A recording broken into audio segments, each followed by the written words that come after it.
Muy buenos días con todos los presentes. Continuamos la audiencia pública en el expediente 649-2011. Sobre el acta de la sesión anterior, si pudieran dar su conformidad, en caso contrario, indicar las observaciones que tuvieran al acta remitida.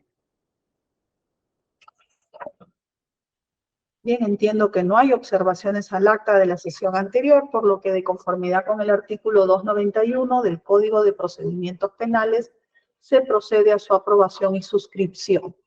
Señorita secretaria, dé cuenta brevemente si están todos los acusados, hay alguna inasistencia para que pueda dar razón.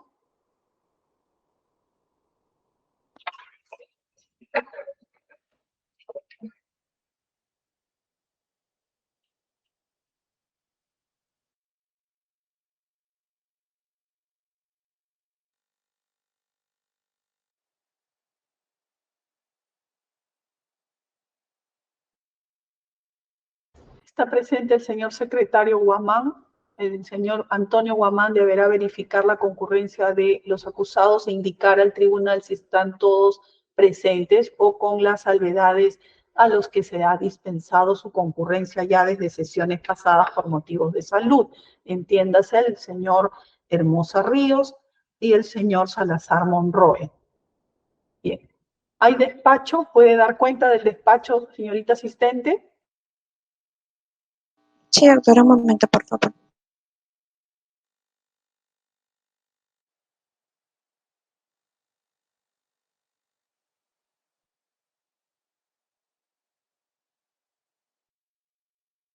Se encontraba pendiente dar correo traslado al Ministerio Público para poder absolver el pedido solicitado por el doctor Ítalo Orihuela. No, estoy pidiendo razón del despacho, señorita asistente de actas. Correcto.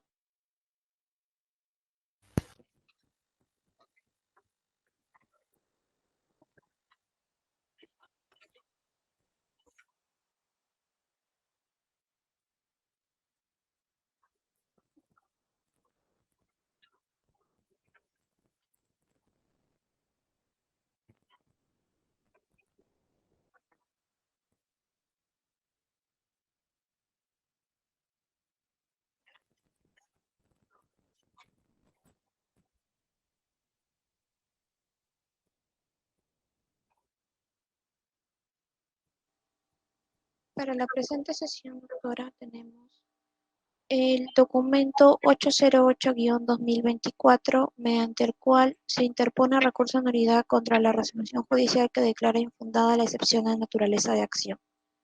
Asimismo, tenemos el 821. Señorita secretaria, por favor. ¿Este ingreso corresponde a la defensa de qué acusado? Del acusado Alberto Fujimori.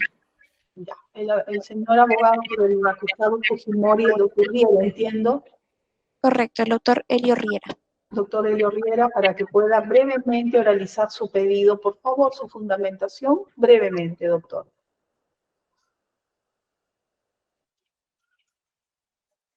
¿Se encuentra el doctor Riera, señorita secretaria? Señorita presidenta, ¿cómo está? Muy buenos días. Cumpliendo lo indicado por usted, presentamos por escrito la fundamentación de recurso de nulidad con respecto a la resolución por la cual se desestimó nuestro pedido de sección de naturaleza de acción. Usted nos otorgó un plazo para poder realizarlo y en efecto hemos cumplido con presentarlo por mesa de partes a efecto de que usted pueda elevar el concesorio respectivo tal cual señaló. Bien, señor abogado, únicamente que como estamos en juicio oral y todo debe ser oralizado, brevemente, por eso le indico, ¿no? Hacer una sucinta posición de la fundamentación de su recurso. Correcto, señorita presidenta. Si usted me permitiera, por favor, en todo caso, 2 minutos. Tenía entendido que solo bastaba con la presentación de acuerdos de indicación. Si me permitiera 2 minutos, por favor, para extraer la pieza procesal, si fuera tan amable. No se preocupe, vamos a esperar que pueda tener la pieza, vamos dando cuenta de otro despacho. Siguiente despacho, señorita secretaria.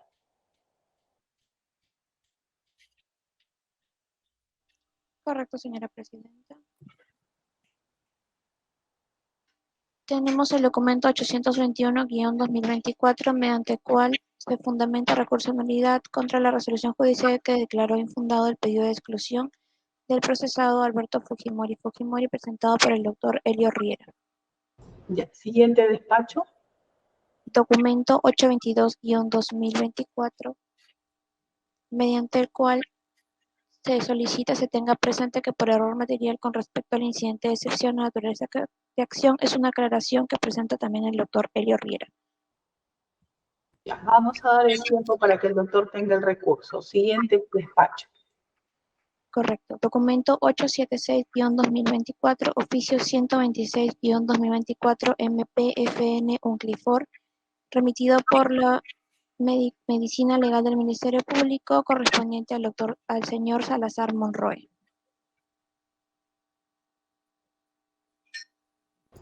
Sobre el estado de salud del señor Julio Rolando Salazar Monroe, ¿hay algún incidente formado o estamos viendo el tema en el principal? No, doctora, se dispuso a verse el tema en el principal. Estamos esperando que nos remitan esta información.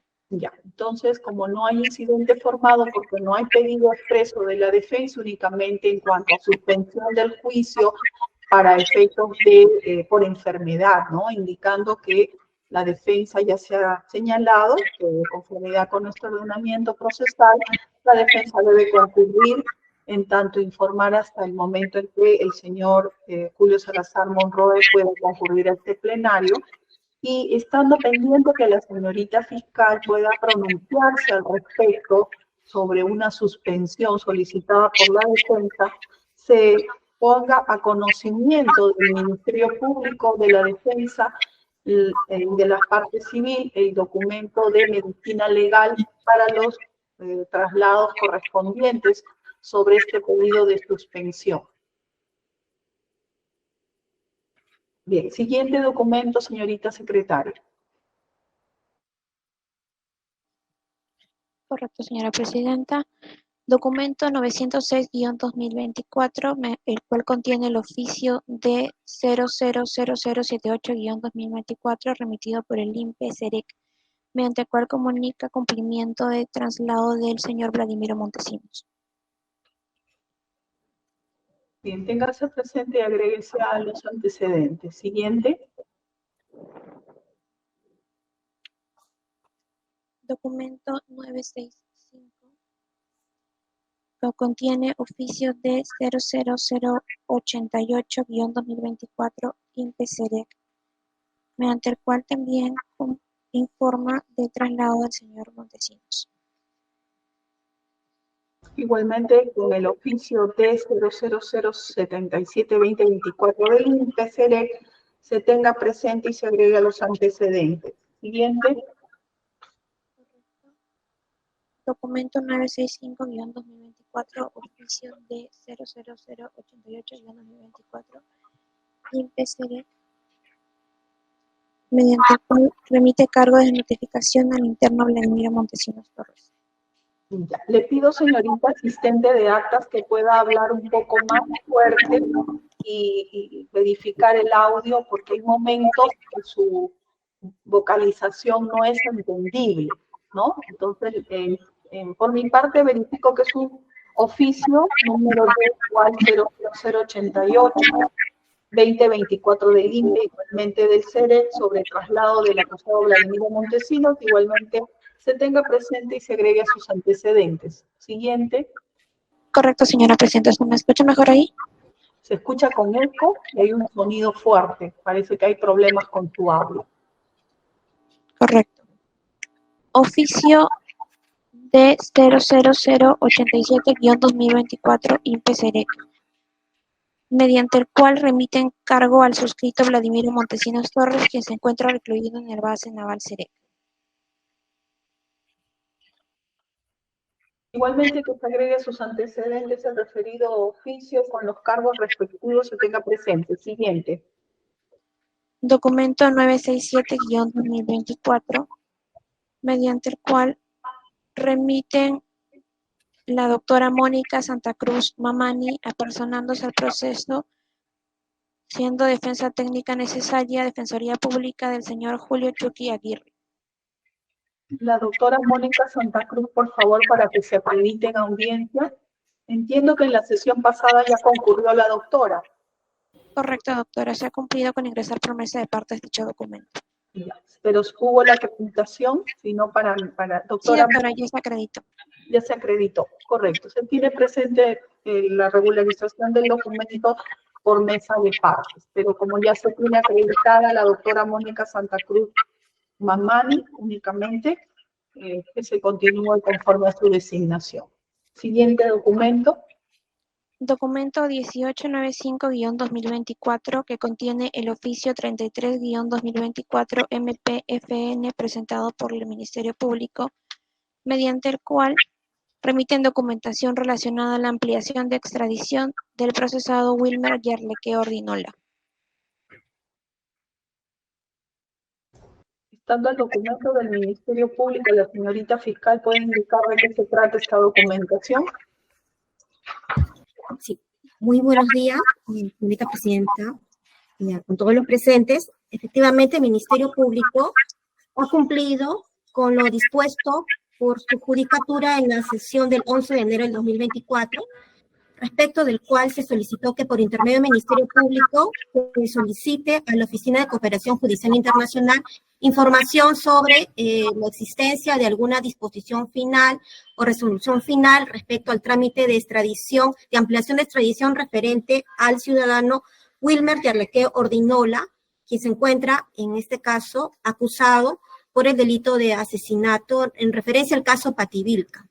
El Ministerio Público cumplió con efectuar y canalizar el pedido y se obtuvo respuesta por parte de la Oficina de Cooperación a través de la Fiscal Adjunta Suprema Titular Cecilia Hinojosa Cuba, quien remitió el oficio número 1102-2024-MPFN-OCJIE con referencia EXT 115-2013, oficio de fecha 22 de enero del año 2024, por el cual adjunta diversa documentación respecto a esta solicitud de ampliación de extradición.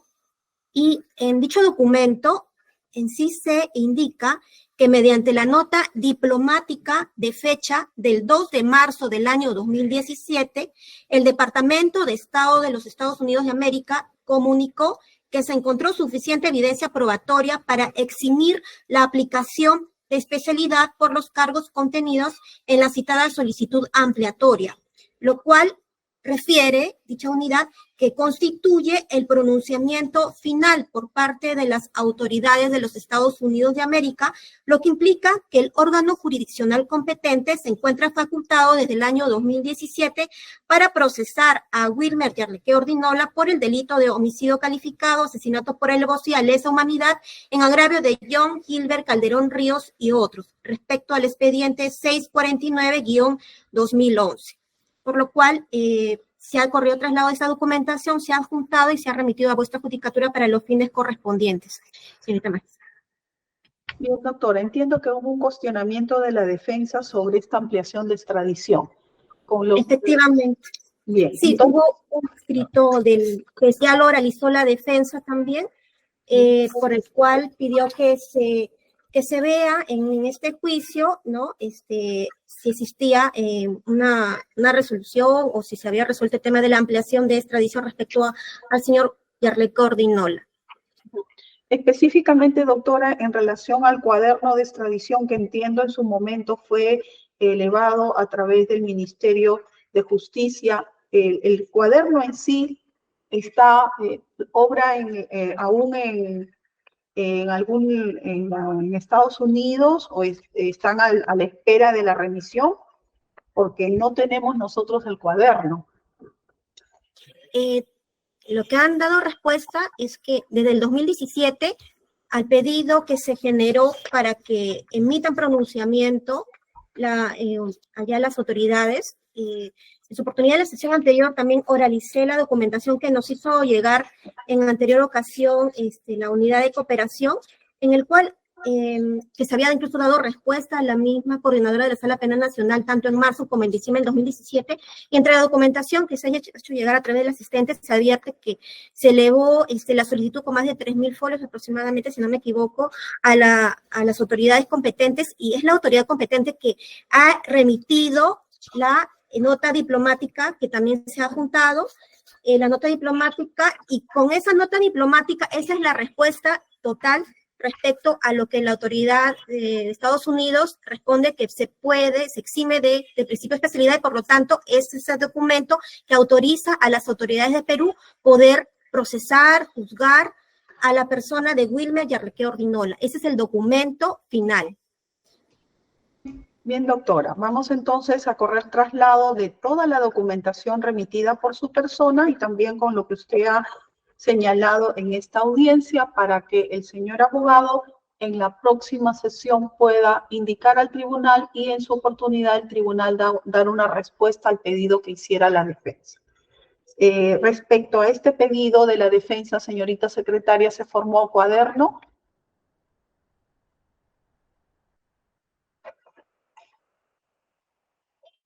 Se está procediendo a formar cuaderno, doctora. Aún no se termina de formar el cuaderno.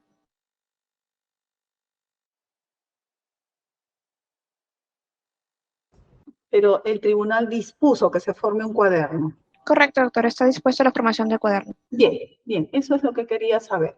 Bien, entonces el señor abogado en la próxima sesión, con los documentos que ha remitido el Ministerio Público, indicará al tribunal lo pertinente en relación a su pedido. Siguiente despacho, señorita secretaria. Ese sería todo el despacho para dar cuenta, doctora. Bien, ahora sí, el doctor Elio Riera, para que fundamente, por favor, primero sobre la fundamentación del recurso de nulidad por el pedido de excepción de naturaleza de acción. Brevemente, doctor Riera.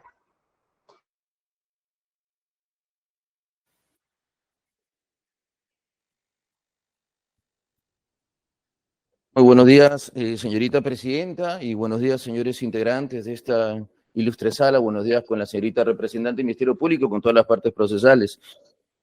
Cumpliendo con lo requerido por la sala, en tiempo y fecha oportuna, es que la defensa presentó la fundamentación con respecto al recurso de nulidad vinculado a la denegatoria plasmada por vuestra sala con respecto a no estimar los alcances de la sección de naturaleza de acción propuesta por la defensa técnica. En efecto, como tal, hemos postulado que existe un agravio por cuanto no se habría detallado de manera clara a entender de la defensa los motivos por los cuales no correspondería estimarla. Es decir, la sala, al momento de presentar su resolución y oralizar de manera pública como tal, no explica de manera integral los motivos por los cuales el agravante de alevosía dentro de la tipificación realizada por la señorita representante del Ministerio Público alcanza a mi representado, por un lado. Por otro lado, dentro del desarrollo de la fundamentación fáctica, también hemos esbozado de manera detallada los motivos por los cuales esta narrativa fáctica no concuerda con la tipificación de nuestra legislación. De forma adicional, hemos hecho referencia de manera oral en su momento, la sala estimó conveniente no tomar en cuenta ello, somos respetuosos también, pero debemos apartarnos jurídicamente hablando, por cuanto el criterio de autoría inmediata tampoco ha sido desarrollado. La presentación de la tesis fiscal con respecto a la imputación vinculada a sus hechos no se encuentra de manera detallada. A entender de la defensa respetuosamente, señoría, no sabemos cómo defendernos. Más aún, por cuanto también se ha tipificado y se ha agregado la palabra lesa humanidad. No entendemos el motivo por el cual incluso existe la incorporación de la palabra lesa humanidad. Entonces, como tal, de acuerdo a los elementos de convicción presentados por la señorita representante del Ministerio Público para sostener su teoría del caso y mantener su imputación, sea desde las actas de defunción atestados del año 92 y otros más, no desarrollan de manera clara, pormenorizada y cumpliendo los verbos rectores los motivos por los cuales mi patrocinado habría cometido el delito de asesinato calificado con el agravante de alevosía. Y más aún para sostener también que pese a ello existiría también un detalle para poder sostener la autoridad inmediata. Porque para sostener la autoridad inmediata debería estar acreditado por lo menos mínimamente, y tal cual le ha señalado el Tribunal Constitucional, esta tipificación tiene que ser muy prolija, porque si no se podría confundir con el término de coautoría. No basta con decir que fue el expresidente. En atención entonces, señoría, al principio de doble instancia, es que la defensa ha postulado en fecha oportuna los fundamentos por los cuales corresponde otorgar el recurso de nulidad, a fin de que el superior jerárquico pueda y estime en fecha oportuna determinar si la resolución emitida por vuestra sala se encuentra conforme a derecho. Eso es el resumen, señoría, del recurso interpuesto y también ya oralizada de forma precedente con respecto a ese tema. Gracias. Bien, señor abogado, entendiendo que ha presentado la fundamentación del recurso de nulidad planteado ante este tribunal en tiempo y fecha oportuna, habiendo ya también oralizado la fundamentación, pues nos encontramos en juicio oral, lo cual todo pedido debe ser oralizado. Se tiene entonces el recurso por fundamentado. Se dispone que dicha fundamentación escrita además sea incorporada al incidente del recurso que ha sido formado por Secretaría y se eleve oportunamente los recaudos y dicho recurso al Supremo Tribunal, de conformidad con el artículo 292 del Código de Procedimientos Penales. Ahora sí, señor abogado, también brevemente fundamente el escrito que ya ha presentado respecto a la exclusión de su patrocinado en relación a aplicación del derecho de gracia. Muchas gracias, señorita presidenta. Y solo para complementar la fundamentación anterior, existe otro escrito puntual que desarrolla el término téngase presente. Es verdad, en la sumilla confundimos la palabra y hemos corregido detallando, es interpongo la fundamentación. Subsanado ello, señoría, solo quedaría presente, oralizar. Entonces, era un momento para que quede todo el despacho proveído con la aclaración hecha por el señor abogado, se tiene presente, agregándose también dicho escrito al incidente. Gracias, señoría. Por un tema de lealtad procesal y tratar de no confundir al colegiado.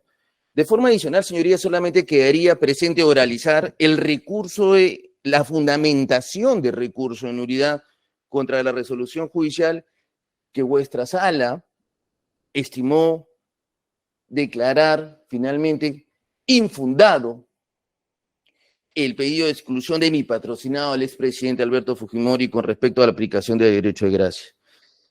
También, señoría, dentro del plazo otorgado por esta digna sala, es que solicitamos de manera respetuosa que en atención al artículo 139, inciso 6 de la Constitución Política del Perú y demás normas procesales inherentes al ejercicio de doble instancia, nuestro recurso se ha elevado al superior jerárquico. ¿Y por qué? La defensa, ya en anterior oportunidad, ha convenido en señalar de que la sentencia del Tribunal Constitucional recaía en el expediente 2010-2020 habeas corpus, resolvió restituir los efectos de la Resolución Suprema 281-2017, señoría. Y cuando este acto jurídico del año 2022 es emitido y finalmente ratificado en el año 2023 por otra conformación del Tribunal Constitucional,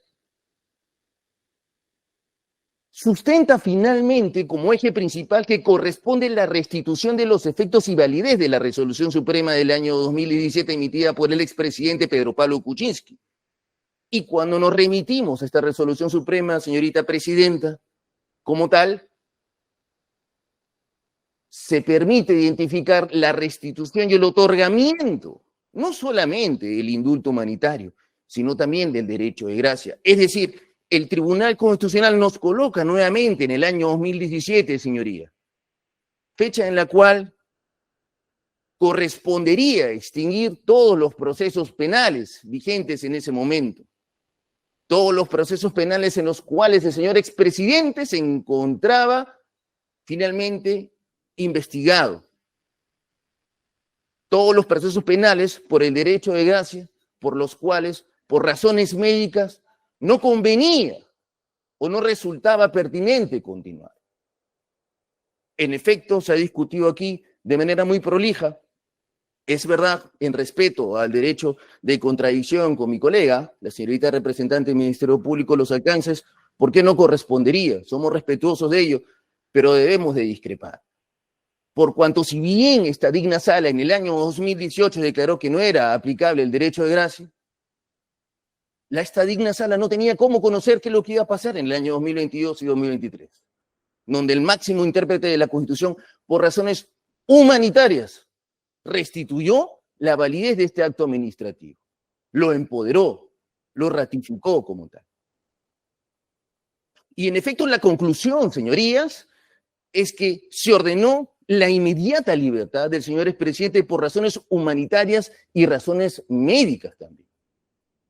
La postulación de la sala, con lo cual discrepamos respetuosamente, sería que finalmente el petitorio de la demanda, como tal, no hace referencia al derecho de gracia.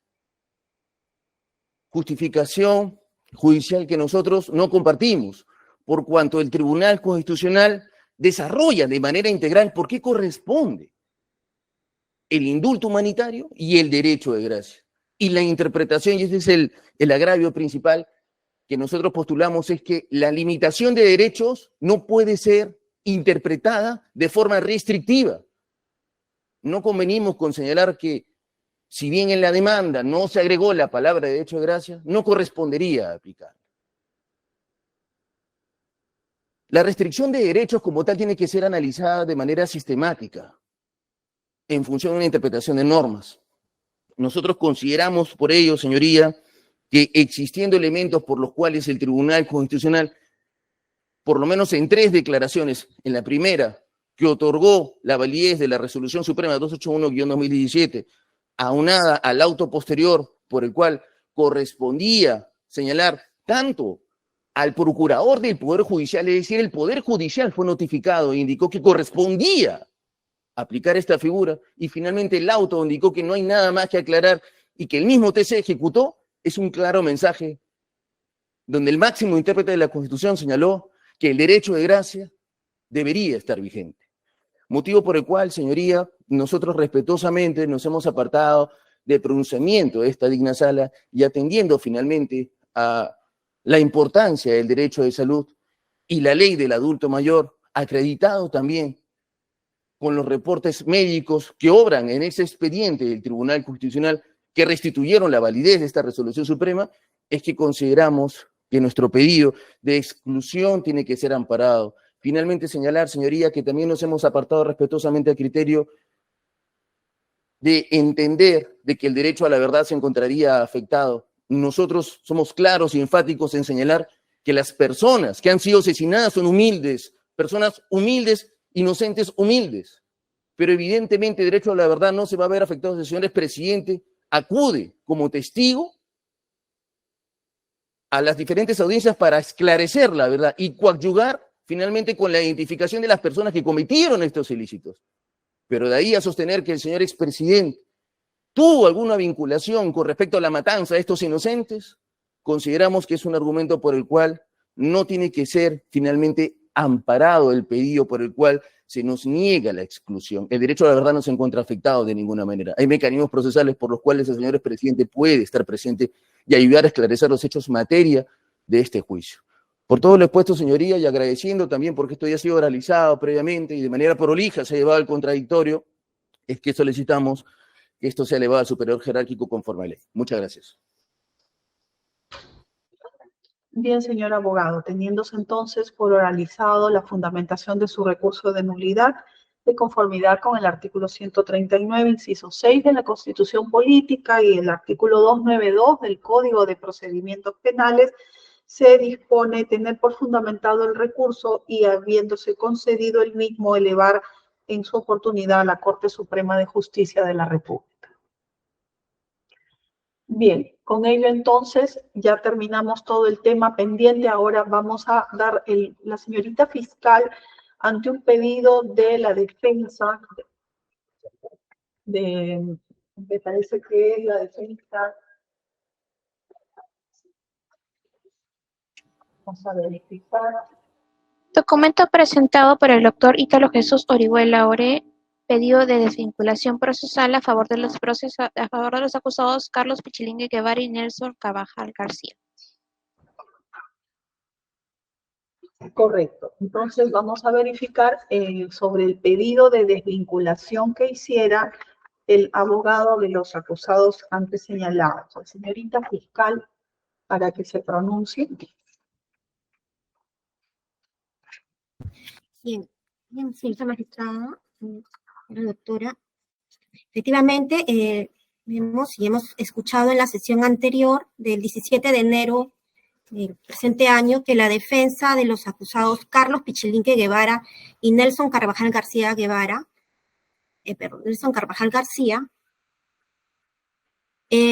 solicitó y planteó, ¿no?, el pedido de desvinculación procesal de la causa, amparándose en el Acuerdo Plenario 4/2007, el artículo 2, inciso 24, literal D de la Constitución, y el artículo 285A del Código de Procedimientos Penales.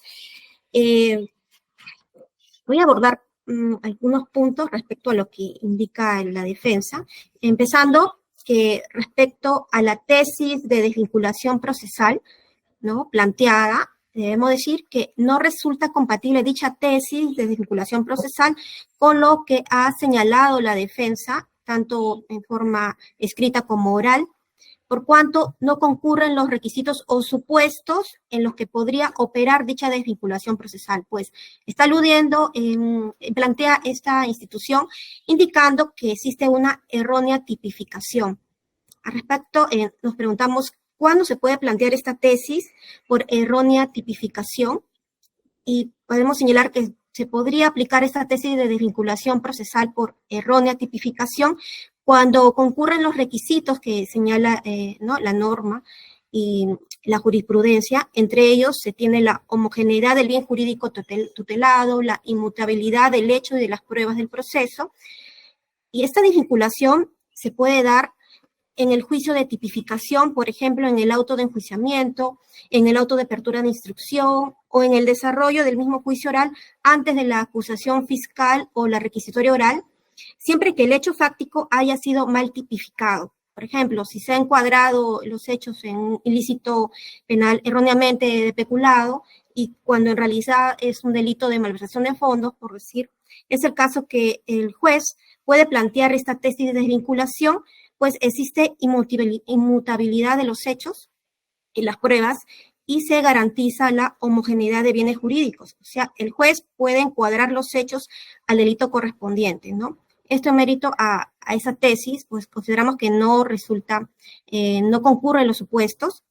En este caso, tanto en el dictamen acusatorio 81-2017, así como en los dictámenes subsanatorios, se ha formulado debidamente acusación, existiendo coherencia entre los elementos fácticos y normativos para realizar la correcta adecuación al tipo penal, como en efecto se ha efectuado respecto de los acusados Carlos Pichilingue Guevara y Nelson Rogelio Carvajal García, en calidad de coautores por la comisión del delito contra la vida, el cuerpo y la salud, homicidio calificado, asesinato con alevosía previsto en el inciso 3 del artículo 108 del texto primigenio del Código Penal, considerado como delito de lesa humanidad en agravio de John Gilbert Calderón Ríos y otros, ¿no? 6 pobladores de Pativilca. Asimismo, como coautores del delito contra la vida, el cuerpo y la salud, homicidio calificado asesinato con alevosía previsto en el inciso 3 del artículo 108 del texto original del Código Penal y desaparición forzada previsto en el artículo 320 del Código Penal, considerado delito de lesa humanidad en agravio de Hugo Muñoz Sánchez y otros, es decir, un profesor y 9 estudiantes de la Universidad de La Cantuta.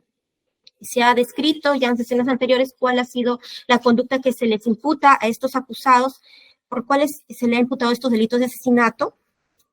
Ahora, en cuanto al término de lesa humanidad, en la acusación se ha considerado, ¿no?, la comisión de estos delitos que se cometieron en el contexto de lesa humanidad. La defensa ha referido y ha cuestionado, ha indicado textualmente que se ha imputado lesa humanidad. Además, ha señalado que se habría vulnerado los principios de retroactividad y legalidad. Asimismo, cuestionó los 2 instrumentos jurídicos que ha señalado el Ministerio Público al formular la acusación. Esto es el Estatuto de Roma de la Corte Penal Internacional y el Estatuto del Tribunal de Nuremberg. Al respecto, debemos señalar que respecto a la lesa humanidad como tal, como delito, ¿no?, en sí, no tiene una tipicidad propia en nuestra legislación, no se encuentra incorporado en nuestra legislación interna, por lo que su procesamiento y juzgamiento se está realizando justamente a través de los delitos comunes de asesinato y de desaparición forzada. Lo que se ha realizado es darle el contexto de lesa humanidad, pues conforme al principio de convencionalidad para efectos de la aplicación del derecho internacional de derecho.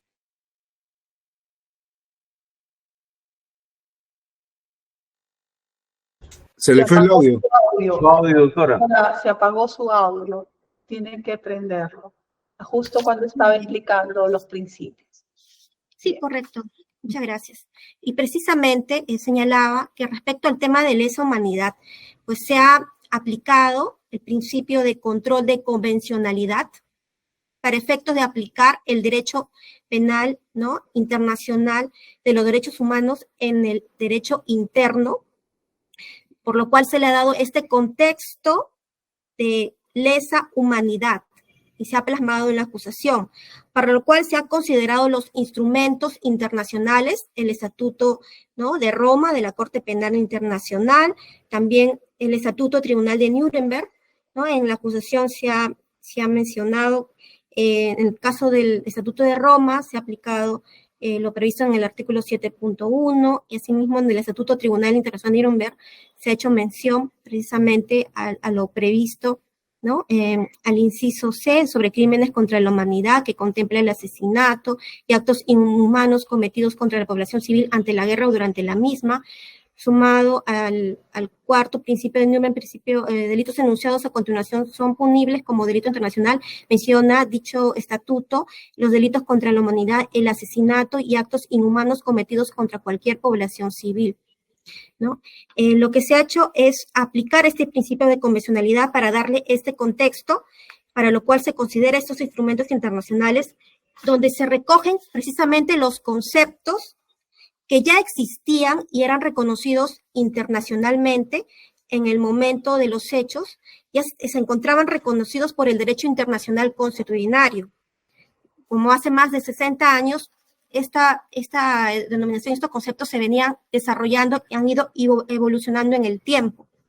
Y justamente se ha definido este concepto de lesa humanidad a través precisamente de estos 2 instrumentos que ha mencionado el Ministerio Público, por el cual se ha dado el contexto de lesa humanidad, y lo cual ya ha sido debatido incluso al momento del control de la acusación.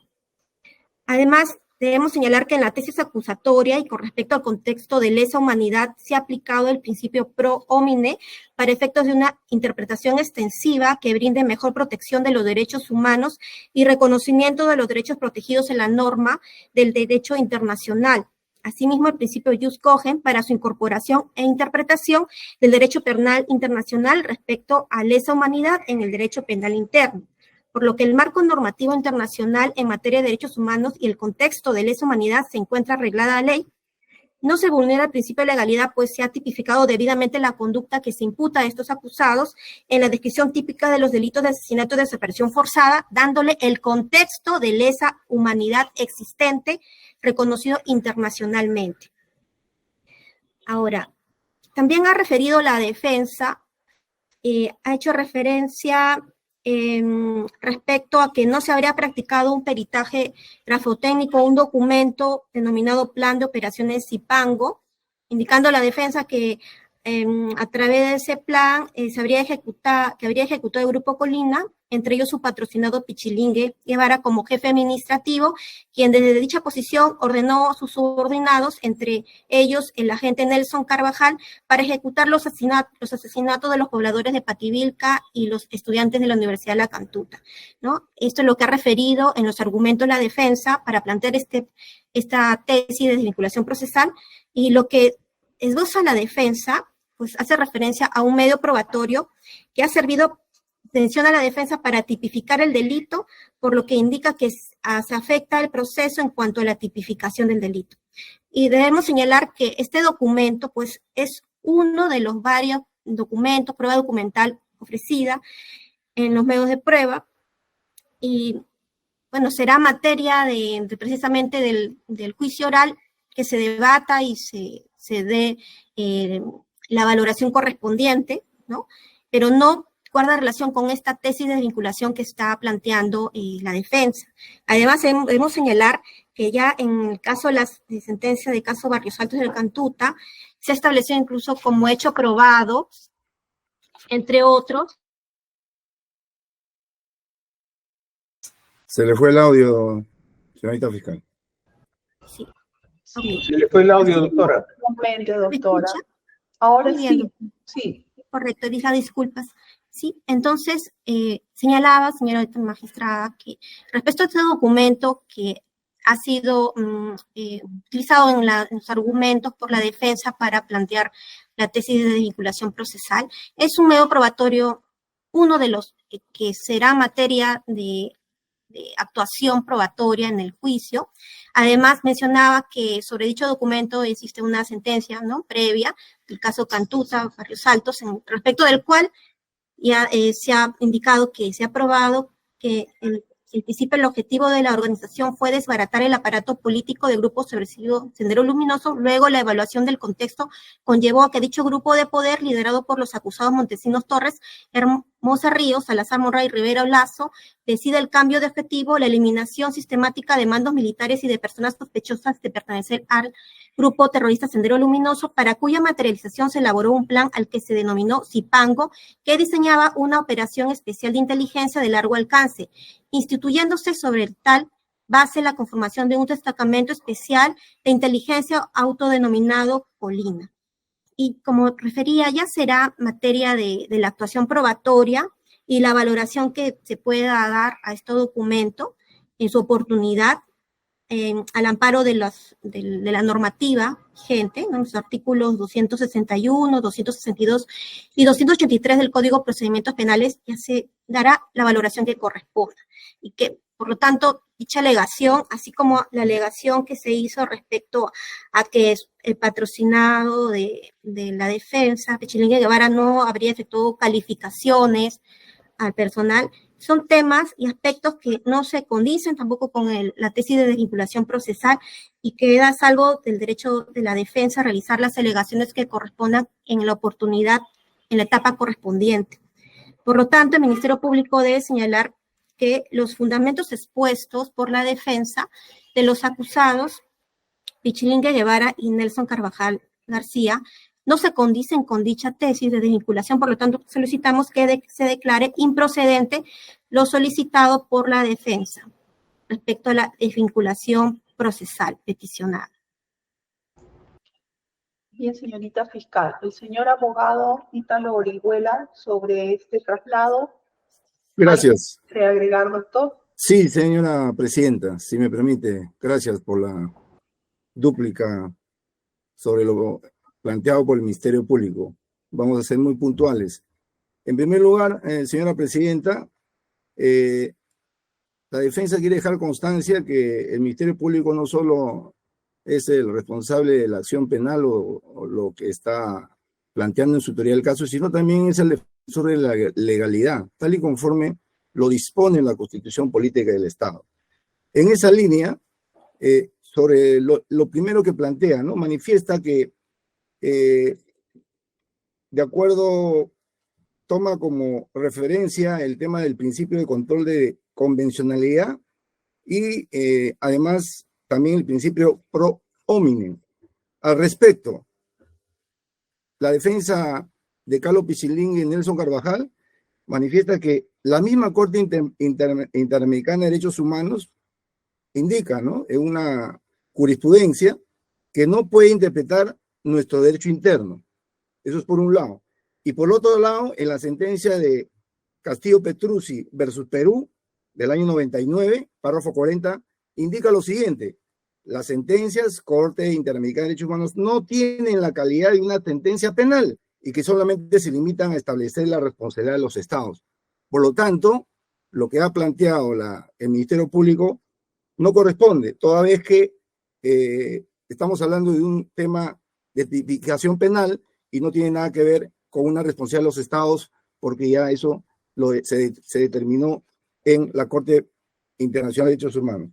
Con respecto al delito de lesa humanidad, caramba, muy claro lo ha dicho el Ministerio Público.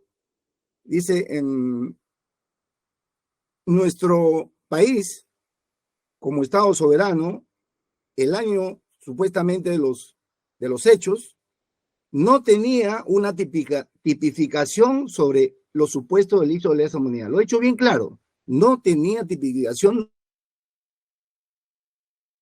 de los delitos de lesa humanidad. Y además agrega que lo que se ha hecho, para su teoría, es de que los ha adecuado al contexto supuestamente que se estaba teniendo en cuenta por diferentes casos, lo considero, ¿no? Y lo toma como delito penal de acuerdo al derecho penal constitucionario internacional. En esa línea, nosotros consideramos que el tema de la lesa humanidad está totalmente... hay sentencias del Tribunal Constitucional que ya lo han planteado, que efectivamente la lesa humanidad en nuestro país es consecuente a partir de la firma, o sea, del año 2002, y también con lo que hemos manifestado anteriormente, que la Corte Interamericana ya se ha manifestado con respecto a este contexto, o mejor dicho, adecuar para que el delito sea juzgado, ¿no? Seguidamente, con respecto a lo que ha planteado sobre el plan Zipango, efectivamente es un documento, es un medio probatorio que lo ha planteado, que está en la teoría del Ministerio Público. Sin embargo, lo que nosotros hemos solicitado es que justamente ese plan es para la defensa, es un apócrifo, y lo hemos demostrado de tal forma de que todo este pedido ya se encuentra en la Corte Interamericana de Derechos Humanos en un proceso, el 13.261, Carlos Pichilingui contra el Perú, el mismo que se encuentra en fase de fondo. Por lo tanto, no es cierto lo que manifiesta en el Ministerio Público, que las sentencias que ha puesto como antecedentes para considerar que mi pedido de vinculación no corresponde, no son cosas juzgadas, toda vez que hasta el momento la Corte Interamericana no se ha pronunciado con respecto a la no conformidad de esas sentencias por la defensa de mis patrocinados. Y finalmente, ha manifestado muy bien que el tema de los requisitos de la vinculación procesal no se cumplen. Sin embargo, queremos manifestar lo siguiente, ¿no? No hemos escuchado con respecto a los informes de eficiencia que hemos hecho la grafotenia, ni tampoco el contradictorio entre mi patrocinado y los testigos, o mejor dicho, los implicados en este tema, agentes que consideran que mi patrocinado ha sido su jefe, toda vez que los informes de eficiencia de todos los agentes que los indican a mi patrocinado como parte de ser el jefe administrativo, él nunca fue su primer calificador, no lo calificó. Por lo tanto, eso también está pendiente y no se hizo, ¿no? En resumen, señora presidenta, he escuchado con atención como defensa técnica lo que ha manifestado el Ministerio Público, y al respecto quiero manifestar lo siguiente. La defensa que hemos iniciado en este proceso, el abogado de la defensa del que habla es nuevo, en el sentido de que por primera vez estoy planteando una figura de este tipo en este juicio con respecto a Carlos Pichilín y Nelson Carvajal, ¿no? Entonces, mi tema es estrictamente desde el punto de vista técnico-jurídico. Y en ese sentido, solicitamos respetuosamente que se avale bien, si bien es cierto, la teoría del Ministerio Público está enmarcada dentro de la teoría de los principios de convencionalidad, de la autoridad inmediata, del contexto de lesa humanidad, etcétera, incluyendo ahí el promovido por el profesor Roxin, pero para la defensa consideramos que el Ministerio Público no está planteando, de acuerdo a lo que se utilizó la teoría de Roxin para los delitos de lesa humanidad en el contexto de la Segunda Guerra Mundial, toda vez que ha mencionado que el Tribunal de Nuremberg se debe considerar, el artículo 7. Más bien estamos viendo, estamos sorprendidos, que parece que se estuviera cumpliendo la teoría de nuestro profesor también, Jacobs, ¿no? El mismo que promueve la teoría del delito penal del enemigo. En esa línea, señora presidenta, solicitamos respetuosamente se acepte, se declare fundado nuestro pedido de vinculación procesal por los argumentos y fundamentos planteados. Esto, señora presidenta, gracias.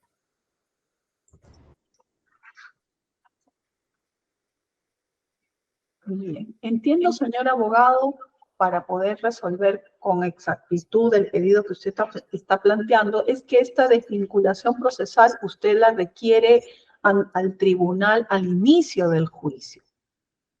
Y el artículo 285 del Código de Procedimientos Penales, ¿no? Es un artículo que claramente establece que este tipo de desvinculación se da luego de una actividad probatoria para efectos de considerar el tribunal una modificación sin cambiar el hecho. Le pregunto ello para poder resolver su pedido, porque el tribunal tiene expedito su derecho y es algo normativo de poder desvincularse. Pero eso es un artículo que se señala las pautas para que el tribunal lo pueda hacer, y como usted ha invocado, hay un acuerdo plenario. Entonces le pregunto, ¿el pedido lo está haciendo para que la desvinculación se haga en este momento o en el estadio que corresponda? Correcto, señora presidenta. De acuerdo a la jurisprudencia que se ha verificado, y estoy seguro que esta Ina Sala lo conoce perfectamente, la desvinculación puede solicitarse inclusive en el juicio oral, y es lo que estamos haciendo. ¿Y por qué? Pero al inicio, porque estamos en el juicio oral, pero al inicio, doctor. Por eso le pregunto, para poder luego darle una respuesta a lo que usted está solicitando. En todo caso, ¿cierto?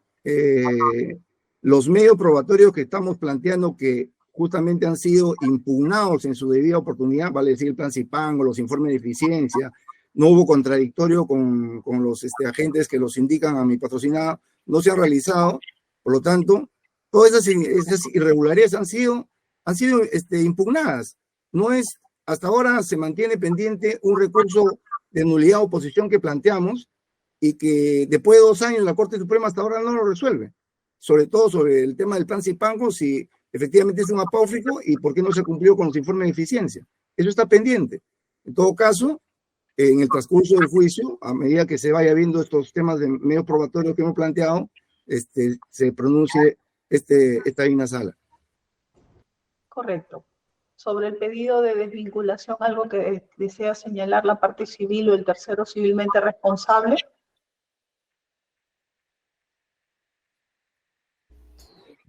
Sí, señora magistrada, muy buenos días a usted y a todos los presentes.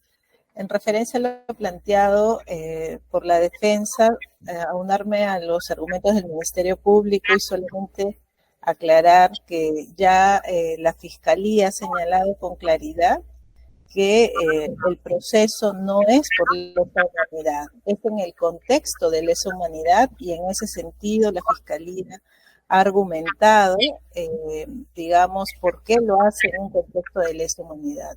No se está procesando digamos, por un delito de lesa humanidad, como bien lo ha explicado la Fiscalía, sino en un contexto de lesa humanidad, teniendo en cuenta además, digamos, la Fiscalía ha expresado con claridad los principios rectores que hacen que se pueda realizar, si bien una tipificación clara por homicidio calificado y otros, tomando en cuenta principios como jus cogens, que es un principio del derecho internacional de los derechos humanos, que caracteriza o que se caracteriza por ser, digamos, de obligatorio cumplimiento para todos los estados y no admite prueba en contrario, ¿no? También ha argumentado el principio pro homine, que es un principio que, digamos, siempre se tiene que tener en cuenta en todo un debate. Puede ser un debate jurídico muy amplio, pero siempre se tiene que tener en cuenta el principio en favor de la humanidad, ¿no? Y como queda claro y evidenciado por anteriores sentencias, los delitos que se han cometido son delitos que no solamente se ha cometido contra los familiares víctimas, tanto en el caso La Cantuta como en el caso Pativilca, ¿no?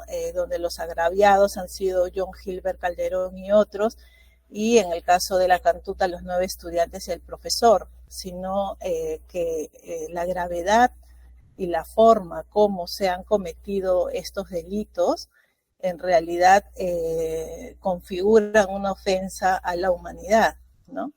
Entonces el Poder Judicial, en este caso la sala que usted preside, ¿no? Digamos, como ya usted lo ha señalado, en todo el proceso, los abogados de la defensa tendrán que probar que sus defendidos no estuvieron implicados, ¿no?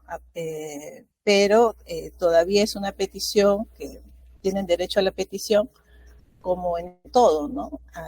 Pero nosotros estamos seguros que lo que nosotros necesitamos como parte agraviada es que se conozca la verdad de los hechos y que los responsables se hagan cargo de los hechos que han cometido, porque estas violaciones de derechos humanos cometidas, no se pueden volver a repetir, y sin duda los familiares vienen esperando hace mucho tiempo. En el caso de La Cantuta ya hay varias sentencias en las que se ha probado cómo se ha cometido ya el delito contra los estudiantes y el profesor, pero en el otro caso, en el caso caraqueño todavía, en el caso Pativilca, los familiares han esperado muchos años por justicia y sin duda el derecho a la verdad y el derecho a que se respete su dignidad como seres humanos es un pendiente no solamente para los familiares, sino para toda la comunidad y para toda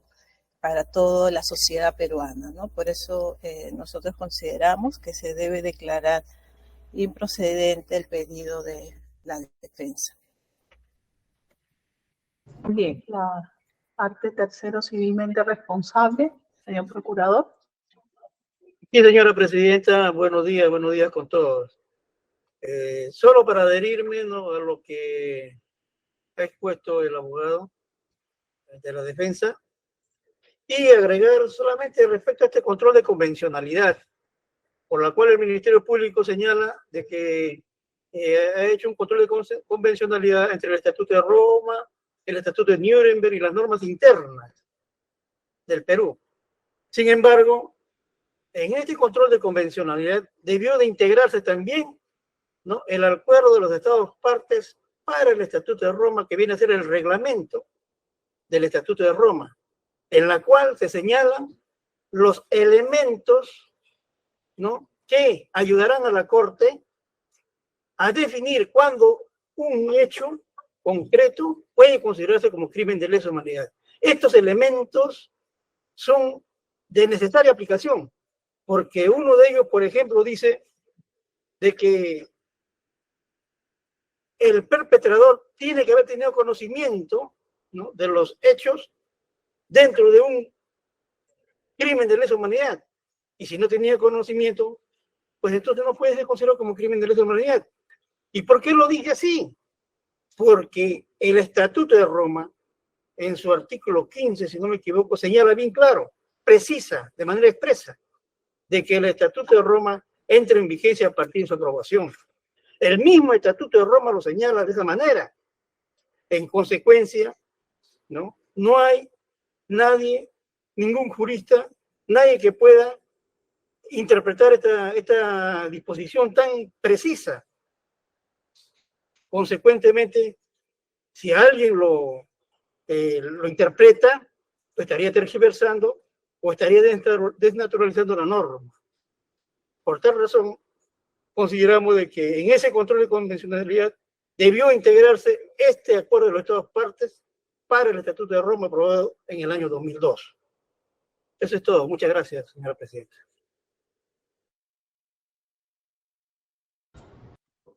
Bien, estando al pedido de la defensa, el doctor Riera.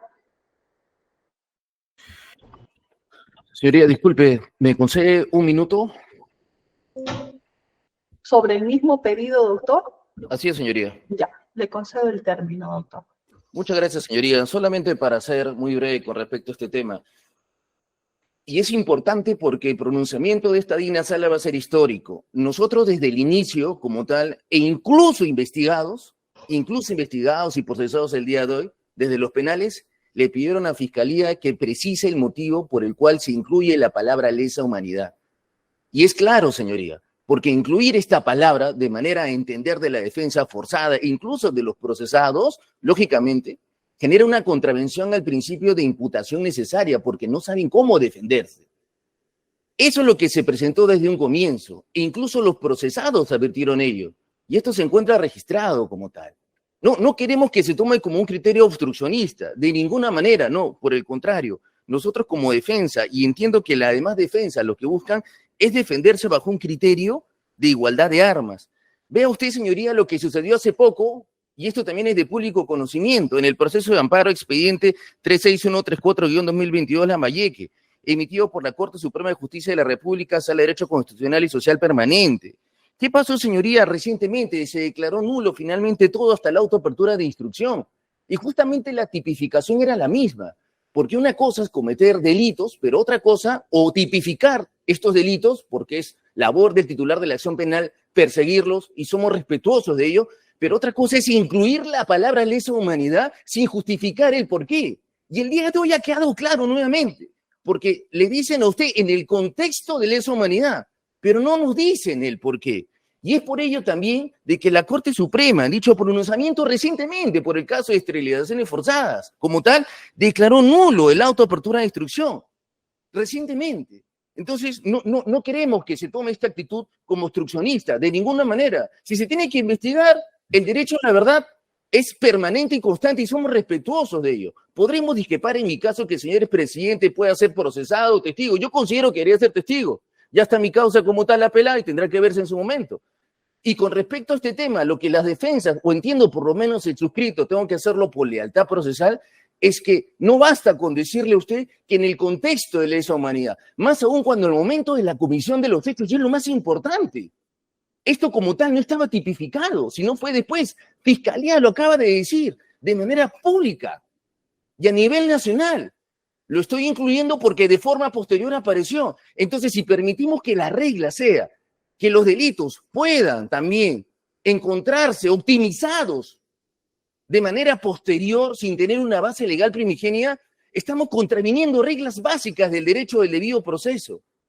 Nos guste o no, finalmente, lo que corresponde es imputar conforme a ley, a fin de que los justiciables, y no voy a entrar a sentencia del Tribunal Constitucional, e incluso pronunciamiento de esta digna sala, permitan y obedezcan a que los justiciables puedan defenderse.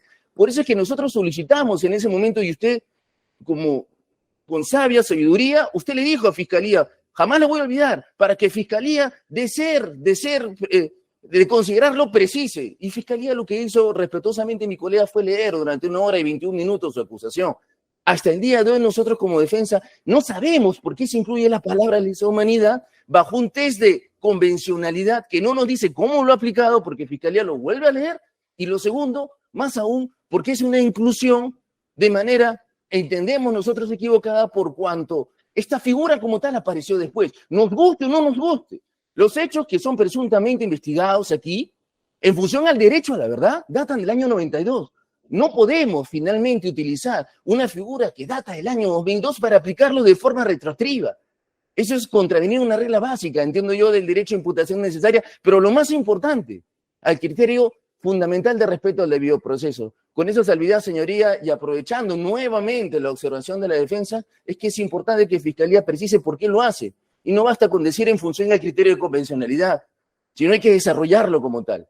Si se busca perseguir una sanción penal, si se busca sancionar penalmente a una persona y atribuirle finalmente una pena privativa de la libertad, lo que corresponde es por lo menos decirle por qué claramente corresponde atribuirle ese delito, en función nuevamente al contexto de lesa humanidad no explicado al día de hoy. Gracias, señoría. Bien. La señorita fiscal, en atención a la participación de la defensa, brevemente, doctora, en 2 o 3 minutos, puede indicar si en la acusación escrita y oralizada al inicio de este juicio se señalan claramente las, digamos, circunstancias por las cuales su despacho considera que el delito se encuentra dentro del contexto de lesa humanidad. Porque nos ha señalado, sí, claramente, entiendo toda la normatividad internacional, ¿no? El Estatuto de Nuremberg, de la Corte Penal Internacional, ¿no? Pero específicamente para que en todo caso pueda el tribunal y las partes tener presente en qué punto de la acusación se destaca las circunstancias especiales fácticas de un contexto de lesa humanidad.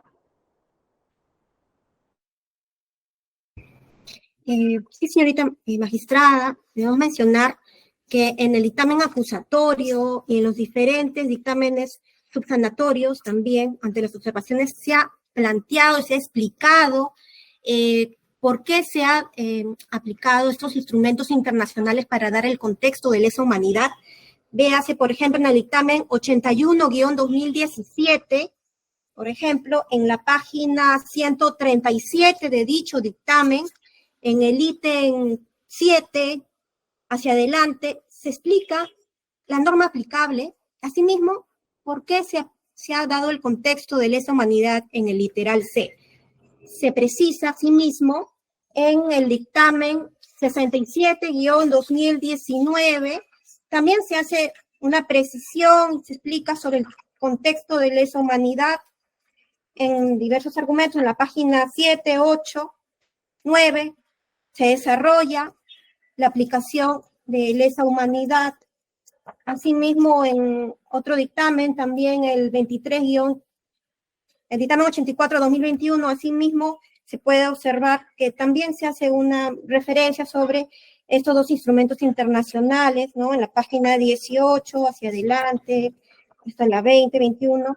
Y sobre todo desde el comienzo, señorita magistrada, al emitirse los dictámenes acusatorios, se hace la explicación por qué se da este contexto de lesa humanidad. Y asimismo ha sido debatido, se ha tomado en cuenta incluso durante el control de la acusación para considerar esta acusación de asesinato y desaparición forzada, en su caso, dándole el contexto de lesa humanidad.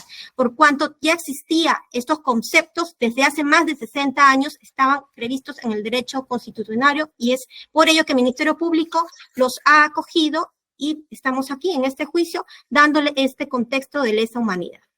Gracias. Sí, señorita fiscal, los puntos que usted ha referido entiendo que es la justificación jurídica por lo cual se aplica normativamente, retroactivamente, las normas internacionales de derechos humanos. Lo que yo quisiera que especifique al tribunal es la cuestión fáctica, ¿no? La cuestión fáctica de fundamentación del contexto de lesa humanidad para que quede claro en este juicio oral y poder verificarlo con el pedido que han hecho las defensas. Claro, señorita magistrada, en la misma acusación lo precisamos. ¿Y por qué se da ese contexto de lesa humanidad? Porque ya estaba previsto dentro de la norma internacional el tema de que esto no son hechos individuales, asesinatos sino que sea dado dentro de un contexto, como parte de un ataque generalizado, sistemático, vinculado a una autoridad o poder contra una población civil y con conocimiento de dicho ataque. Ahí está la gravedad. Y esto está previsto en estas normas internacionales y es por ello que en ese contexto estamos aplicando y se ha revisado la acusación dándole el contexto de lesa humanidad.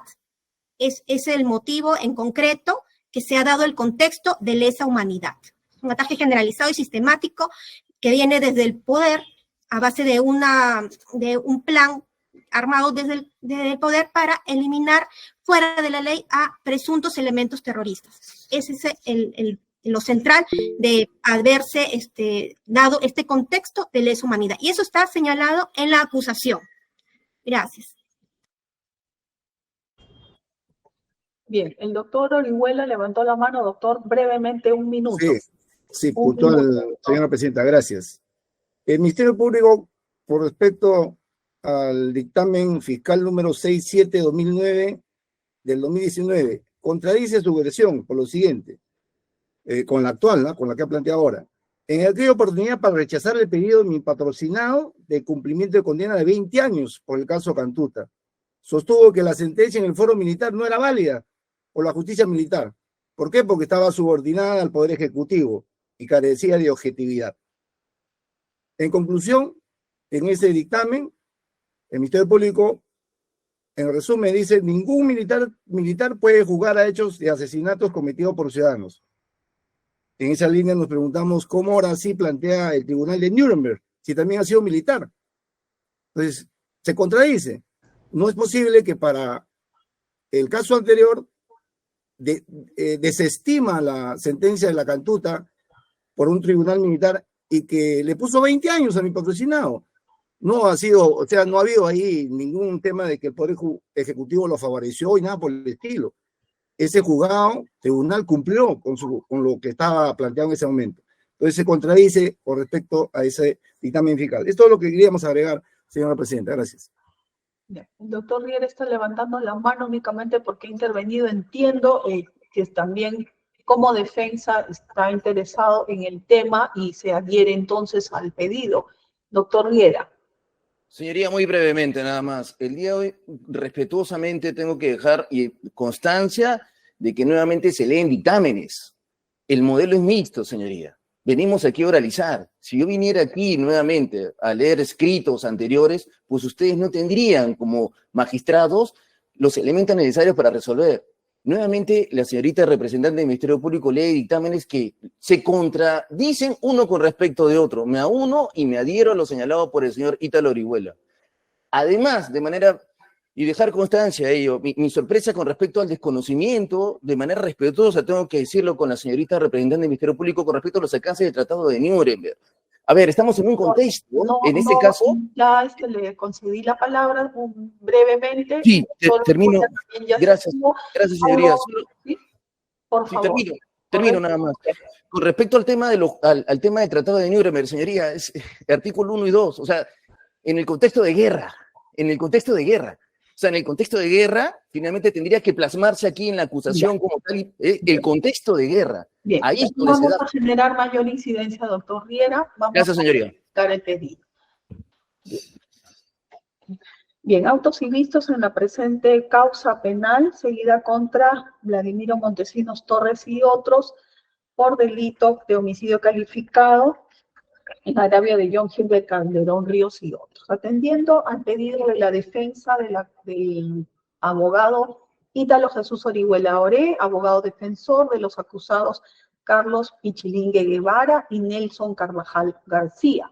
En la presente sesión de audiencia, luego de oralizado el pedido que hace el Tribunal de Desvinculación Procesal de la causa, amparándose en la calificación jurídica que no se ajusta a la acusación escrita, siendo inaplicable, según sostiene, de conformidad con el artículo 24, literal D, y el acuerdo del Código Procesal Penal y acuerdo plenario número 4/2007 CJ 116 sobre alcances del artículo 285A del Código de Procedimientos Penales. En ese entendido, el tribunal considera que el pedido de la defensa es sobre hacer aplicable el Acuerdo Plenario 4-2007/CJ-116, en virtud del cual la Corte Suprema hace un análisis exhaustivo del artículo 285A del Código de Procedimientos Penales. Este artículo señala la sentencia de acusación y modificación de la acusación, de la modificación de la calificación penal de la acusación, en el sentido de que la sentencia, cuando es condenatoria, no podrá sobrepasar el hecho ni las circunstancias fijadas en la acusación en materia del auto de enjuiciamiento, en su caso, en la acusación complementaria a que se hace referencia en el artículo 283 del mismo cuerpo legal. Esta norma también hace referencia en el segundo párrafo a que en la condena no se podrá modificar la calificación jurídica del hecho objeto de acusación, salvo que la sala previamente haya indicado al acusado esta posibilidad y concedido la oportunidad para defenderse, y siempre que la nueva calificación no exceda su propia competencia. El acusado en este caso tiene derecho a solicitar la suspensión de la audiencia para preparar su defensa e incluso, si resultara pertinente y necesario, el ofrecer nuevos medios de prueba. El término de suspensión de la audiencia en ambos casos no excederá del fijado por el artículo 277. Se procederá de la misma forma, según el inciso 3 de este articulado, si en el debate se advierten circunstancias modificatorias de la responsabilidad penal no incluidas en la acusación que aumentan la punibilidad o justifiquen la imposición de una medida de seguridad. Inciso 4, en la condena, la sala podrá aplicar el hecho objeto de acusación una sanción más grave que la solicitada por el fiscal. Esta posibilidad debe motivarse especialmente haciendo mención expresa a los fundamentos en que se sustenta. Teniendo ello así, como garantías procesales y la desvinculación procesal, el Acuerdo Plenario 4-2007 de la Corte Suprema de Justicia de la República establece como doctrina legal que el tribunal puede plantear la tesis de desvinculación, ¿no?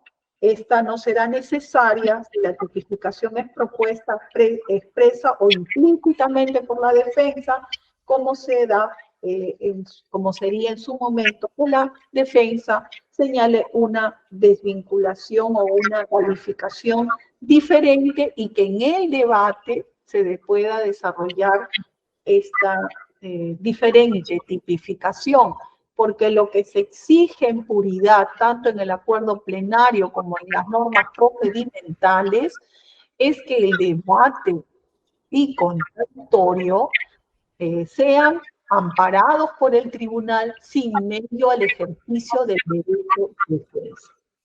Siendo y así, ¿en qué oportunidad se debe plantear esta desvinculación? Se debe plantear en consideración del tribunal cuando se haya realizado la actividad probatoria, para efectos de verificar si se da o no se da las condiciones que hacen factible al tribunal esta desvinculación. En el caso de la defensa, ha señalado que el Ministerio Público tiene una tipificación errónea en el sentido de el plan Zipango, en el extremo de a señalar que este plan no ha sido debidamente verificado a través de las pericias grafotécnicas. Esa circunstancia, considera el tribunal, es una circunstancia probatoria que debe ser dilucidada en juicio oral, que redunda en cuanto a verificar quiénes serían los suscriptores del plan señalado por la defensa, plan Zipango. En relación a la temática de la tesis de que los hechos se configurarían bajo los alcances del delito de lesa humanidad o como naturaleza o en contexto de dicho delito, hemos pasado por 3 o 4 observaciones al dictamen fiscal, a los dictámenes fiscales. Esto ha hecho que el tribunal evidentemente haya prolongado el tiempo de observación o de control de acusación, ¿no? Que a todos les consta, porque indudablemente hemos observado en reiteradas veces el dictamen acusatorio. Sin embargo, como lo señala el mismo tribunal y la Corte Suprema de Justicia en el Acuerdo Plenario 4/2007, ¿no? El objeto del proceso penal, ¿no? El hecho punible es fijado, delimitado por la Fiscalía, no lo hace el Poder Judicial. Es el Ministerio Público a partir del cual en su acusación se consolida y desarrolla este principio acusatorio, eje de esa institución procesal y que en puridad conforma al juez y de contradicción referido a la acción de las partes, ¿no? Es decir, ello no quiere decir que las demás partes no incidan en la determinación o ámbito de la sentencia del tribunal, o que ésta solo debe pronunciarse acerca de los aspectos fijados por la acusación. El principio de exhaustividad a su vez impone la obligación al juzgador, en este caso, hago esta interpretación porque el acuerdo plenario señala al juez, obligación al juez, de pronunciarse sobre los alcances más relevantes de los hechos, de las pruebas y de las pretensiones de las partes procesales o de la resistencia hecha valer por el acusado, que es lo que se denomina el objeto del debate, ¿no? Y ese objeto de debate, entonces, este hecho, ¿no? Que va a ser objeto de debate, o los hechos que configuran la acusación, delimita el juicio oral, por el cual el fiscal o acusador, ¿no? Mientras que el acusado y las demás partes, civiles en este caso, si bien no pueden alterar el objeto del proceso, pueden ampliar el objeto del debate. Por ello, en segundo lugar, se ha de tomar en cuenta las peticiones de las partes debidamente formuladas, de modo tal que el tribunal ha de concretar su comisión a los términos del debate. El acuerdo plenario mencionado, entonces, hace expresa mención a esta función de delimitación de los hechos por parte del Ministerio Público y que en el debate contradictorio se podrá ampliar como le están haciendo a la defensa.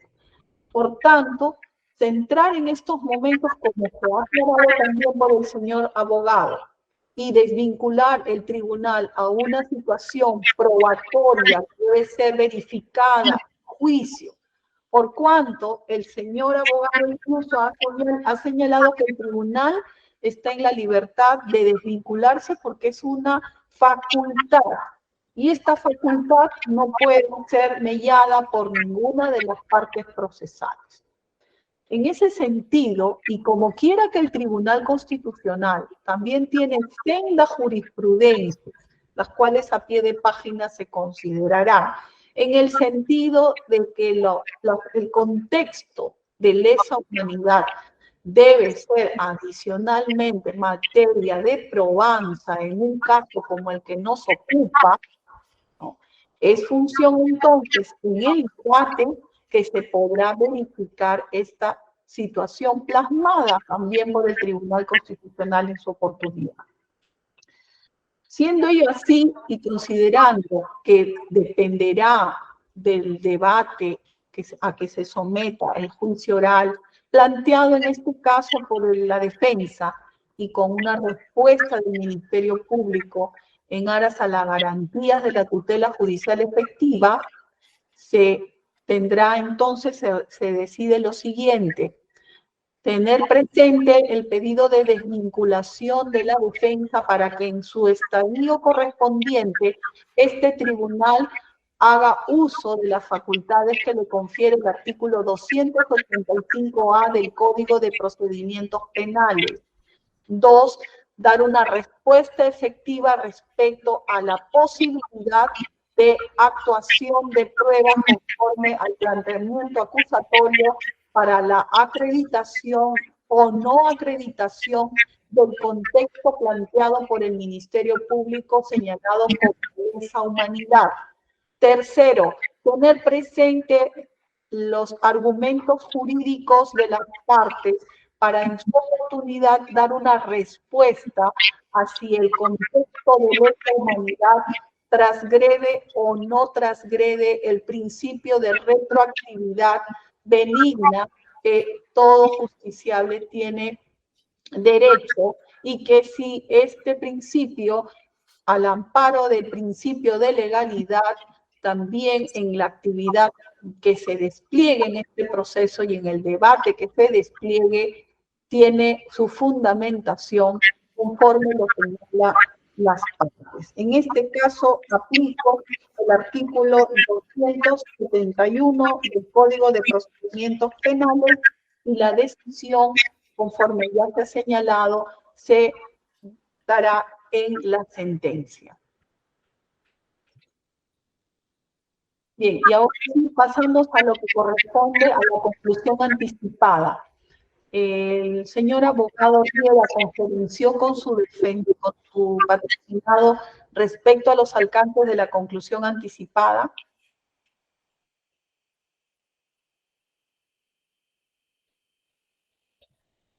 Doctor Riera.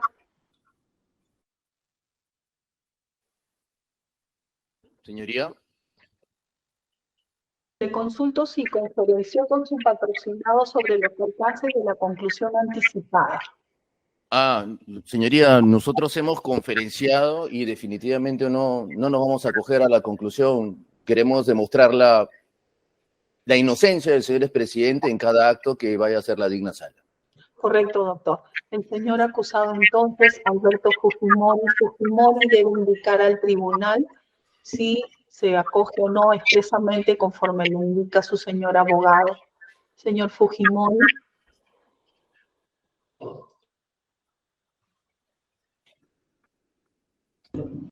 Sí, señora jueza, no me voy a acoger a la conclusión anticipada. Muy bien, señor Fujimori. Continuaremos entonces el procedimiento conforme a ley. Gracias. Bien, el doctor Vizurraga, defensor público del acusado Vladimiro Montesinos Torres. Buenos días, señora magistrada. Sí he conversado con mi patrocinado, señor Vladimiro Montesinos Torres, y él mismo va a contestar al mismo de la conclusión anticipada. Ha conferenciado con su patrocinado, ya lo ha ilustrado sobre los alcances, doctor. Sí, correcto, señora. Bien, el señor Vladimiro Montesinos Torres. Sí, acepto, señora presidenta. ¿Se acoge usted a la conclusión anticipada del juicio de conformidad con el artículo 5º de la ley 28.122? Sí, señora presidenta. Su señor abogado le ha explicado todos los alcances de esta manifestación de voluntad que usted está haciendo. Sí, señora presidenta. Correcto. Bien. Vamos entonces a verificar para efectos de la conformidad. En este caso, usted es consciente que acepta tanto la imputación penal como la reparación civil que se le está solicitando. Sí, señora presidenta. Bien, señor Montesinos. Vamos entonces a preguntar, señor abogado Vizurraga, respecto a sus patrocinados que se encuentran en Virgen de la Merced, ¿ha podido conferenciar con ellos? Señora magistrada, previamente a lo que ha contestado el señor Montesinos, quisiera dar un alcance. Puede hacerlo, doctor. Sí, señores magistrados, estando al principio consenso que debe existir entre el patrocinado que se acoge a la conclusión anticipada con la defensa técnica, estamos de acuerdo y solicitamos que la pena se tenga por purgada por el tiempo mayor de detención que tiene mi patrocinado en un penal. Esto es a la fecha de más de 22 años, 7 meses, que es un término mayor al que le corresponde a la pena concreta imponérsele. Esto descontando el beneficio premial. Esto es con respecto a mi patrocinado, el señor Vladimiro Montesinos Torres. Bien, en relación a la conclusión anticipada que está aceptando el acusado Vladimiro Montesinos Torres, la señorita fiscal. Señorita magistrada, dejo consideración de su judicatura lo correspondiente conforme a lo previsto en el artículo 5 de la ley 28.122. Bien, doctora. La parte civil. Sí, señora magistrada, en nuestro caso nosotros consideramos que es su derecho. Correcto. El tercero civilmente responsable. Señora magistrada, ese es su derecho del acusado. No tenemos nada que opinar. Bien, estando lo señalado por las partes procesales, entonces, y de conformidad con la norma ya mencionada, el tribunal tiene 48 horas para emitir la sentencia, por lo cual el día miércoles, es decir, 48 horas, este tribunal emitirá la sentencia correspondiente al acusado Vladimiro Montesinos Torres. Secretaría indique la fecha agendada para la siguiente sesión. Correcto, señora presidenta. La próxima sesión está agendada para el 31 de enero. Ya, cumple entonces las 48 horas. ¿Con qué horario está agendada?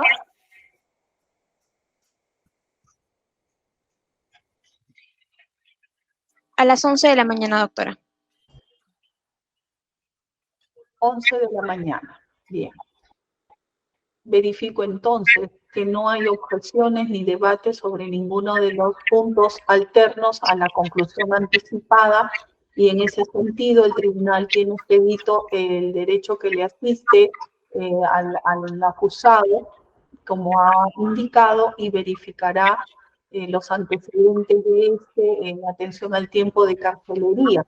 Se dispone, por tanto, de si no obrara antecedentes penales y judiciales actualizados, se disponga en la fecha con el carácter de urgente que se remitan los antecedentes al tribunal del referido acusado Montesinos Torres. Asimismo, también la hoja penalógica del mencionado acusado. Sírvase la señorita secretaria oficiar para el traslado correspondiente de todo el acusado Montesinos Torres para la audiencia del día miércoles 31, y en esa fecha se dictará la sentencia correspondiente. Doctor Vizurraga, en relación a sus patrocinados que se encuentran en Virgen de la Merced, ¿ha conferenciado con ellos? Señora, ¿me permite, por favor, terminando la audiencia, un enlace con los señores el día miércoles? ¿Podría dar mi respuesta final, señor? Ya, correcto, doctor. En todo caso, hago presente que después de la audiencia del 31, el tribunal tiene que respetar las disposiciones del Consejo Ejecutivo y de esta presidencia de la Corte Nacional de Justicia, en el entendido que hay fechas ya establecidas para continuación de audiencia en el periodo vacacional, por lo que luego del 31 la sesión de audiencia está programada para el 12 de febrero. Le vamos a dar a todas las partes la hora de la mencionada sesión. Bien, entonces, y sin perjuicio de ello, el doctor Vizurraga puede conferenciar con sus patrocinados, culminada la sesión. Sí, señora. Asimismo, solicito que también conferenciar con el señor Vladimir Montesinos Torres una vez que haya culminado con los señores de Virgen de la Merced. Puede realizarlo, doctor, para que ejerza su derecho, el derecho de defensa de su patrocinado. Gracias. Bien. Si no hay otro pedido adicional, por concluir la presente sesión. Doctor Orihuela. Gracias, señora presidenta. Un pedido. En la línea del doctor Vizurraga, solicito conferenciar con mi patrocinado que se encuentra en Virgen de la Mercedes. Hasta el momento todavía no ha llegado el oficio para poder visitarlo todos los días. En Virgen de la Mercedes solamente se puede visitar martes y jueves. Sí podría conferenciar al final. Gracias. Por supuesto, doctor. Igualmente, para que pueda tener las facilidades de conferenciar con su patrocinado y ejercer efectivamente la defensa. La disposición del tribunal también en atención a que se requiera mayores días para que puedan los abogados acercarse a los centros penitenciarios. Secretaría deberá entregar una copia del oficio a los abogados o abogadas para que puedan hacer uso de este derecho. Gracias, señor presidente. Bien. el doctor Emerson Campos Maldonado. Sí, doctora, disculpe. En igual sentido, mi patrocinado también se encuentra privado de su libertad en el establecimiento penal Virgen de las Mercedes. Estamos todavía conversando y en la línea de explicación justamente de la conclusión anticipada, pero como el horario es restringido, así como bien lo ha hecho saber el colega anterior, en todo caso que esa copia que usted ha dispuesto se nos haga llegar en todo caso por el WhatsApp del grupo, para nosotros con eso justamente poder ingresar al establecimiento penal. Eso sería mi pedido, señora magistrada. Muchas gracias. ¿El patrocinado también se encuentra en cárcel, doctor? Sí, mi patrocinado es Vera Navarrete, Gabriel Orlando. Bien, es el señor Orlando Vera Navarrete. Bien, entonces igualmente, en el mismo sentido, conceder al señor abogado Campos Maldonado para que pueda conferenciar por este medio técnico con su patrocinado y sin perjuicio que se le pueda entregar una copia del oficio remitido al ente. Doy por concluida la presente sesión de audiencia, citados todos, recordar que deben estar media hora antes para empezar puntualmente la sesión. Buenos días con todos. Buenos días. Buenos días. Buenos días. Buenos días. Buenos días. Está resto desconectado. Ya, no importa.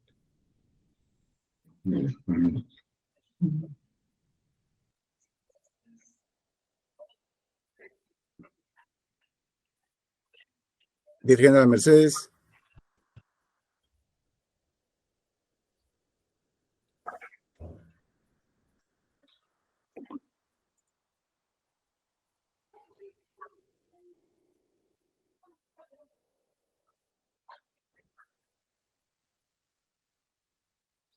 Vera.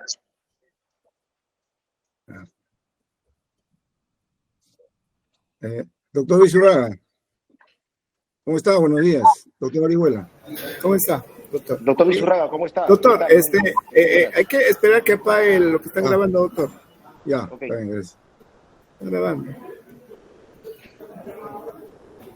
Señorita María, buenos días. Ahí está, gracias. Sí, doctor, estoy retirando a las personas de la sala también para que puedan quedarse solamente con los penales. Gracias.